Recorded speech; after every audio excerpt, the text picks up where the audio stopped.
আজ আপনাদের শোনাবো এক মাহারা মেয়ের গল্প।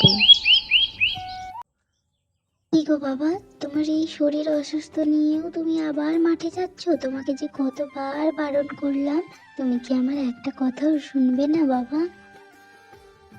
না রে রূপমা, তুই আমাকে নিয়ে একদম চিন্তা করিস না। আমার শরীর একদম ঠিক আছে। আমি মাঠের দিকে এগুলাম, তুই এই দিকটা সব সামলে নিস। রামু কথাটা শেষ করে ঘর থেকে বেরিয়ে চলল এখন মাঠের দিকে। রূপার মা মারা যাওয়ার পরে রামু রূপার কথা ভেবে আরেকটি বিয়ে করে, কিন্তু রূপাকে দেখার বদলে রূপাকে দিয়ে এই সংসারের সমস্ত কাজ করায় তার সৎ মা। যে মুখ পড়ে কি করছিসটা কি? আমাকে এক কাপ চা দিয়ে যা তাড়াতাড়ি। তুই তো জানিস ঘুম থাকতে ওঠা মাত্রই আমার চা লাগে। আসি ছোট মা, তোমার জন্যই আমি অপেক্ষা করছিলাম। তোমাকে চাটা দিয়েই আমি পুকুর ঘাটের দিকে যাব। এরপরেই রূপা চলল রাতের থালা বাসন নিয়ে পুকুর ঘাটে। পুকুরে এসে সব থালা বাসন ধুয়ে নিল। সংসারের সমস্ত কাজই রূপাকে দিয়ে করায় তার সৎ মা। এরপর একদিন যা হলো। এই যে, তোর এত কাজের দেরি হয় কেন? একটা কাজেই তো 10 ঘন্টা লাগিয়ে দিচ্ছিস, বাকি কাজগুলো করবি কখন? হ্যাঁ রে মালতী, তোর একটুকু দয়া মায়া নেই রে। মেয়েটাকে দিয়ে সারাদিন কাজ করাস, তো করে দেওয়ার পরেও মেয়েটাকে শান্তি দিস না তুই। এই মাসিমা, আপনারও তো বয়স হয়েছে, উপরে যাওয়ার টাইমও হয়ে গেছে। বেশি লোকের সংসারে নাক না গলিয়ে এখানে থাকতে যান। মালতী পাড়া প্রতিবেশী আত্মীয় স্বজনদের সাথে এমনই ব্যবহার করতেন। আরে মুখ পুরি, তোর তো দিন দিন সাহস বেড়েই চলেছে।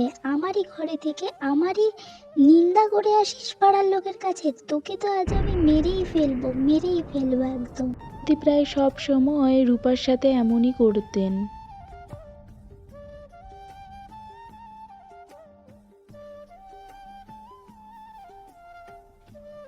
রে রামু, তোকে অনেক দিন ধরে এক কথা বলবো ভাবছিলাম। তোর মেয়েটাকে তোর বউ বাঁচতে দেবে না, ওকে বিয়ে দিয়ে দে। মা হারা মেয়েটা অন্তত বেঁচে যাবে এ যাত্রায়।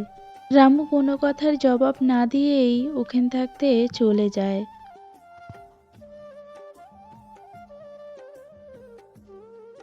মালতী, এদিকে একবার আসবে, তোমার সাথে কিছু কথা আছে আমার।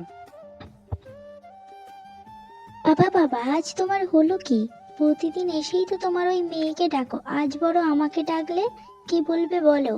বলা তো আমার অনেক আগেই উচিত ছিল তোমাকে, কিন্তু আমি কিচ্ছুটি বলিনি তোমায়। তুমি আমার মাহারা মেয়েটার যাওয়া অত্যাচার করো, আমি বাবা হয়ে তা অনেক দিন সহ্য করেছি। আর না, এবার মেয়েটাকে বিয়ে দিয়ে আমিও একটু শান্তি পাবো। তা না হয় দিও তো, এই ভর দুপুর বেলা আবার কোথায় চললে? খাবারটা তো অন্তত খেয়ে যাও তুমি।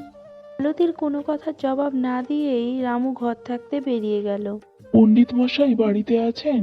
খুব দরকার আপনার সাথে, একটিবার বাইরে আসুন না পণ্ডিত মশাই। কে রে? রামু যে? এই ভর দুপুরবেলা কি ব্যাপার, বল কি হয়েছে তোর? পণ্ডিত মশাই, আসলে আমার মেয়েটাকে আমি বিয়ে দেব, তাই আপনার কাছে এসেছিলাম। একটা ভালো ছেলে দেখে যদি দেন, তাহলে আমার মেয়েটাকে আমি বিয়ে দিয়ে একটু শান্তির নিঃশ্বাস ফেলবো। আমু, তুই এত চিন্তা করিস না, আমার দেখা একটা ভালো ছেলে আছে, আমি তার সাথে কথা বলছি। তুই এখন সাবধানে বাড়ি যা। পণ্ডিতের দেখা ছেলের সাথেই রামু তার মেয়ের বিয়ে দিয়ে দেয়। এখন রূপা অনেক ভালো আছে তার সংসার এবং স্বামী নিয়ে। তো আজকে ভিডিওটা কেমন লাগলো অবশ্যই জানাতে ভুলবেন না। আজকে ভিডিওটা তাহলে এখানেই শেষ করছি। ওই ভালো থাকবেন, সুস্থ থাকবেন, টাটা।